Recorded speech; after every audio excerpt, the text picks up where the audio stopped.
On this day, August 20th, 1968, Soviet tanks crossed into Czechoslovakia to crush a movement that wanted to change communism from within.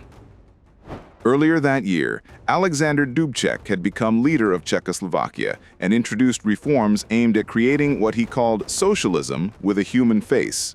The government eased censorship, allowed greater freedom of speech, and began pushing for political and economic reforms. It became known as the Prague Spring. But Soviet leaders feared these changes could weaken communist rule across the Eastern Bloc. Then, on the night of August 20th, approximately 200,000 Warsaw Pact troops entered Czechoslovakia. The invasion expanded to roughly 500,000 troops over the following days. Czechoslovak citizens poured into the streets, confronting tanks and attempting to confuse the invading forces by removing street signs. Dubček was arrested and taken to Moscow. The reforms were eventually reversed, and Czechoslovakia entered a period known as normalization. The Prague Spring had been crushed.